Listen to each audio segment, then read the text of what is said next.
Bon là on dirait qu'elle est malade. Je me suis toujours demandé qu'est-ce qu'il pouvait bien y avoir là-dedans. Je sais pas pour vous, mais pour moi c'est une question existentielle. Comment ça fonctionne ces boîtes à meux? Est-ce que dedans il y a des petites vaches? Est-ce que dedans il y a un système ultra sophistiqué développé par la NASA? Aujourd'hui on va répondre à cette question car vous êtes dans Il y a quoi dedans? Vous savez cette série où on ouvre plein de choses? On a déjà ouvert des manettes, on a ouvert des claviers, on a ouvert plein d'autres trucs. Je vous invite à aller voir la playlist que je mettrai quelque part par là. Non parce que toute l'humanité se demande qu'est-ce qu'il y a là-dedans, on est d'accord? Et personne encore sur cette planète n'a eu le courage de l'ouvrir, évidemment. J'ai acheté cette boîte à meux sur le dark web. J'ai pris des risques pour vous, donc s'il vous plaît...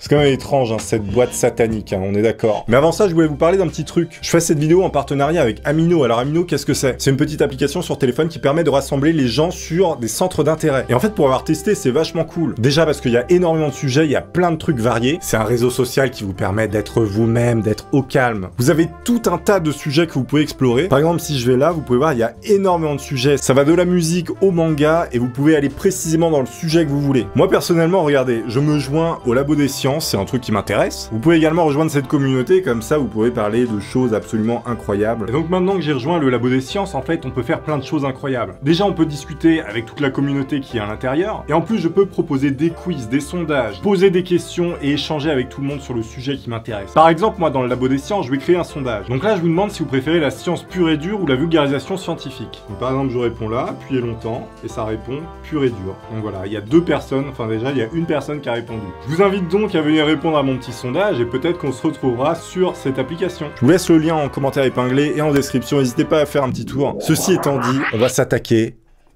Elle est malade, hein. Là elle est pas bien.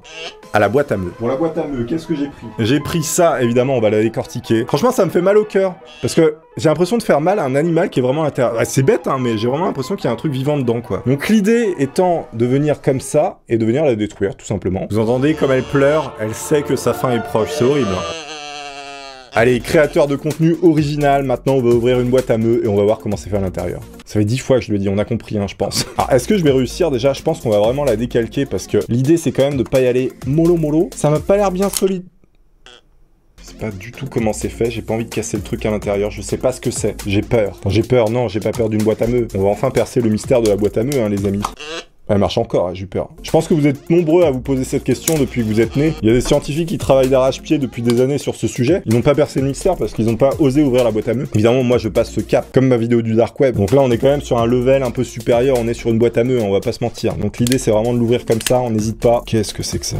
Qu'est-ce que c'est que ce truc? C'est très bizarre à l'intérieur, hein. Regardez, déjà, il y a un espèce de truc chelou à l'intérieur, je sais pas ce que c'est, on va tester. Il y a quoi dedans? Il y a quoi dedans? Toony, le créateur de contenu original, bienvenue en 2018. Allez, on va pouvoir extraire l'espèce de...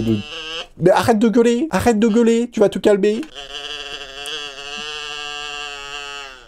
Le démon. Quel est le bruissement satanique de cette boîte-elle? Ok, on va devoir l'attaquer sur le côté parce que ça a l'air d'être collé. Pas facile, hein, c'est solide en fait. Hein. C'est un espèce de plastique chelou. Déjà, la matière est très étrange. Mais comment c'est fait à l'intérieur? Seigneur Dieu, dites-moi comment c'est fait dans une boîte à meux. Je ne veux pas la casser, je ne veux pas l'abîmer, je ne veux pas lui faire de mal à cette petite vache. Imaginez, dedans, il y a une mini vache. Moi, je la garde dans un petit bac. Je la mets de côté, comme ça, au calme. Ah, si, je peux récupérer... Elle souffre, vous entendez sa douleur. J'ai peur qu'au fond, il y a un truc qui soit collé et que, en fait, en l'arrachant, ça arrache tout, quoi. Ne pleure pas! Ne pleure pas! Ah là, ok, d'accord. Non, mais c'est pas possible! C'est une boîte à meux blindée! Arrête! Oula, oui, ça fait mal. Bah oui, ça fait mal. Écoute, à un moment donné, pour la science. Il y a quoi dedans? Attends, on dirait une brebis maintenant, quoi. C'est plus une vache, le truc s'est transformé. Oula, on a arraché un bon morceau. Oh, je vois comment c'est fait, je comprends. Le mystère de l'univers, 42, les amis, 42. Arrête de pigner. Stop. Stop. Putain, tais-toi. Tais-toi. Ah, comme quand il y a le gâteau qui arrive à table, tu sais, aux anniversaires. Ah. Est-ce que vous faites ça dans votre famille? Moi, c'est tout le temps ça. C'est comme ça, une boîte à meux à l'intérieur. C'est une espèce de capote fromage.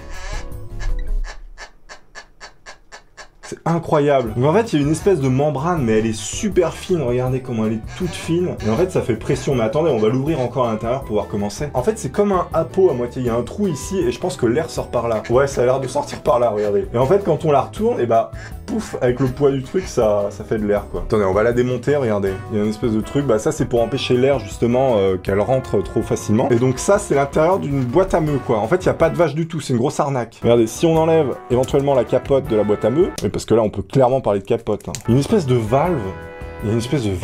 Je sais pas ce que c'est. Ça marche! Par contre, c'est dégueulasse. Hein. Je sais pas où c'est fabriqué ce truc-là, mais c'est ignoble.